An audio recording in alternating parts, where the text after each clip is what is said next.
Price Lord. கர்த்தருக்கு ஸ்தோத்திரம் உண்டாவதாக. நான் சில வசனங்களை சொல்லி கொண்டிருக்கிறேன். நீங்களும் கேட்டுட்ருப்பீங்கன்னு நினைக்கிறேன். நீங்கள் இந்த வசனங்களை கேட்டு மட்டும் இல்லை, மற்றவர்களுக்கு நீங்கள் அனுப்பணும். அது எப்படின்னா, நீங்கள் சப்ஸ்கிரைப் பண்ணால் தான் மற்றவர்களுக்கு போகும்.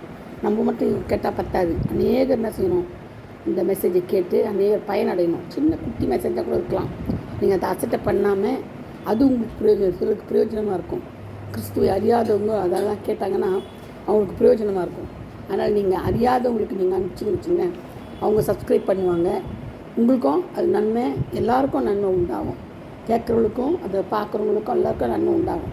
அதனால் தயவுசெய்து நீங்கள் பார்க்கறது மாத்திரம் விட்டுடாமல் சப்ஸ்கிரைப் பண்ண பாருங்கள். சப்ஸ்கிரைப் பண்ணி மற்றவங்க சொல்லுங்கள், சப்ஸ்கிரைப் பண்ணுங்கள். அப்போ தான் கரெக்டாக வரும் மெசேஜ், உங்களுக்கு கரெக்டாக ரீச் ஆகும்னு சொல்லுங்கள்.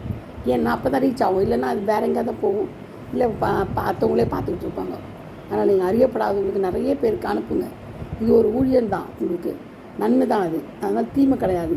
ஒரு வசனத்தை நீங்கள் மற்றவங்களுக்கு அனுப்புறதுனால உங்களை யாரும் தண்டிக்க போகிறதில்ல, திட்ட போகிறதில்ல, அடிக்க போகிறதில்ல, ஒன்றும் கிடையாது.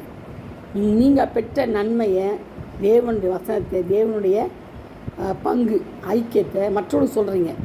அதனால் நன்மை தான் உண்டாகும். உங்களுக்கு தான் குடும்பம் ஆசீர்வதிக்கப்பட மொழிய மற்றவங்களும் அது மூலிமா பயனடைவாங்க.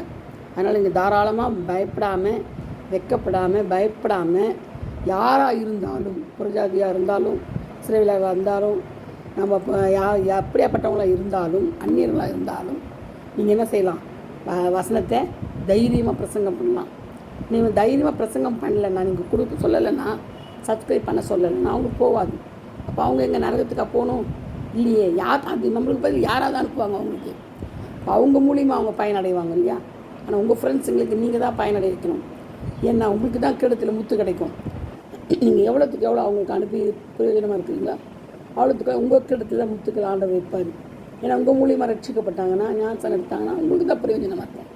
அதனால் நான் அனுப்புகிற ஒவ்வொரு மெசேஜையும் தயவு செய்து எல்லாருக்கும் நீங்கள் கனெக்ட் பண்ணுங்கள், சரிங்களா.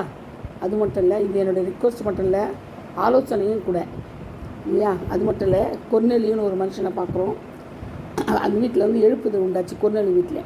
அவர் எப்படியாப்பட்டவர், கொர்நேலியுன்றது எப்படியாப்பட்டவர்னா, இவர் யூதர் அல்லாத புறஜாதியார், 100 பேருக்கு அதிபதியாக இருந்தவர், பக்தி உள்ளவர், தேவனுக்கு பயந்த குடும்பம், தானம் தர்மம் செய்கிற மனிதர். எப்போதும் என்ன செய்கிறார், ஜெபிப்பார், எப்போதும் ஜெபிச்சுட்டே இருப்பார். யார் அவர், புறஜாதியார். பார்த்தீங்களா, புறஜாதியாரில் கூட ஜபிக்கிறவங்க எப்படி இருக்கிறாங்கன்னு பார்த்தீங்களா. தரிசனம் கண்டவர். அவர் என்ன செய்கிறார், தரிசனம் காண்றார். அப்போது ஆண்டவர் அவங்க கூட இருப்பாங்க. புறஜாதியார் கூட என்ன செய்கிறாரு, ஆண்டவர் இருக்கிறார். அது மட்டும் இல்லை, பேதுருக்கிட்ட அழைப்பு வருது. கொர்நேலியு என்ன செய்கிறார், உங்களை கூப்பிட்றாருன்னு 3 மனுஷர் கூப்பிட்றாங்க இல்லையா. அப்போது ஆண்டவர் என்ன சொல்கிறார், நீ போ, தைரியமாக போ, ஒன்றும் பயம் இல்லைன்றாரு. அதே மாதிரி என்ன செய்கிறாரு, பேதுரு போகிறாரு. ஏன்னா அவங்க சத்தியத்தை சொல்கிறதுக்கு போகிறாரு. அது மாதிரி தான் நம்மளுக்கும் யாராவது சத்தியத்தை சொல்லணும்னா எவ்வளோ இஷ்டமாக இருக்கும் பாருங்கள்.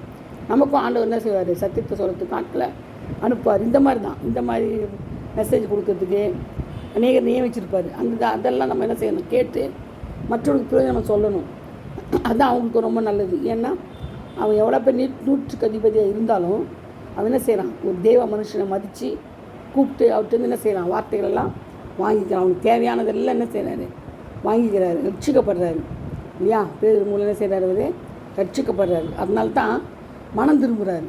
இப்போ மனம் திரும்ப இந்த வீடு ஃபுல்லாக, அவங்க குடும்பம் ஃபுல்லாக என்ன செய்யும், மனம் திரும்பி ஞானஸ்தானம் எடுக்கிறாங்க.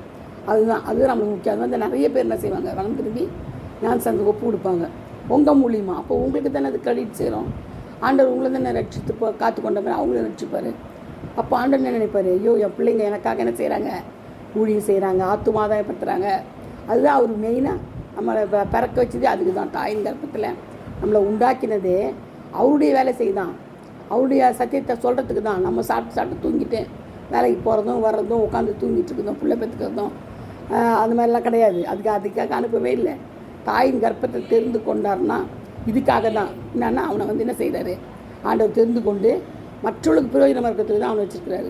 அவருடைய சத்தியத்தை சொல்லணும், அவருடைய வசனத்தை போதிக்கணும். இதுக்கு தான் ஆண்டவர் வச்சுக்கிறார். அவருடைய இந்த சொந்த காரியத்துக்காக ஆண்டவர் வைக்கவே இல்லை. அதனால் நீங்கள் இந்த நினைவில் கொண்டு அவருக்காக உங்களால் முடிஞ்ச அளவுக்கு ஊழியம் செய்யுங்க.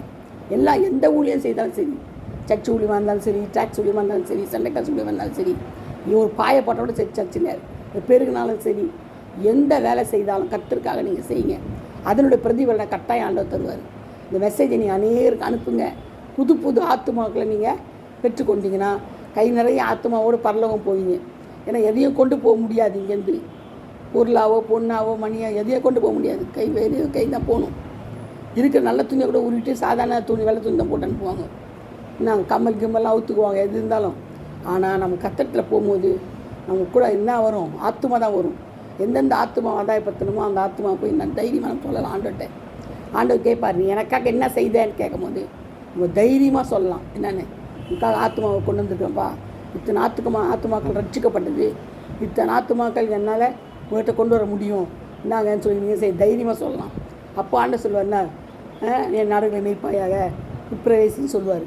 அப்பாவோட வாசலை கதை திறந்து உங்களுக்கு உள்ளே கூப்பிடுவார் இல்லையா? பரலோகத்தின் வாசலை திறந்து உங்களுக்கு கூப்பிடுவார். அதை விட்டுட்டு நீங்கள் ஒன்றும் சப்ஸ்கிரைப் பண்ணாலாமே, யாருக்கும் சொல்லாமல் அதை கேட்டது மட்டும் போதும், நம்ம கேட்டால் நம்மளுக்கு போதும், நம்ம குடும்பத்தை ரட்சிக்கப்பட்டால் போதும்னு நினைக்காதீங்க. நீங்கள் பெற்ற நன்மை எல்லாரும் பெறணும். நீங்கள் பெற்ற அதிசயங்கள் அற்புதங்களையும் ஆண்டவர் மற்றவர்களுக்கும் செய்யணும். அப்போ தான் தெரியும் நம்ம தான் பிரதிநிதி, நம்ம தான் ஆண்டுடைய பிரதிநிதிகள்.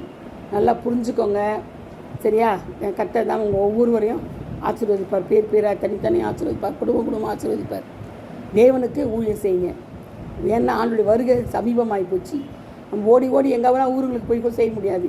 ஆனால் இந்த மாதிரி செய்யலாம். நீங்கள் ஆண்டு நல்ல தருணத்தை கொடுத்துக்கிறாரு உங்களுக்கு. வாட்ஸ்அப் மூலிமா சப்ஸ்கிரைப் பண்ண சொல்லி எல்லாருக்கிட்டையும் அங்கே அப்படியே பாஸ் ஆகலாம். சொல்லுங்கள். ஒருத்தர் நீங்கள் பண்ணும்போது அவங்ககிட்ட சொல்லுங்கள், அவங்களுக்கு பண்ண சொல்லுங்கள். அவங்கள அது மாதிரி போகும். நிறைய பேர்கிட்ட இந்த சக்தி கலைந்து போகும். அதனால் ஆண்டு உங்களை ஆசீர்வதிப்பார். கர்த்தர் தாமே இந்த வார்த்தைகளை ஆசீர்வதிப்பாராக, பாதுகாப்பாராக. ஆமென். இல்லையா?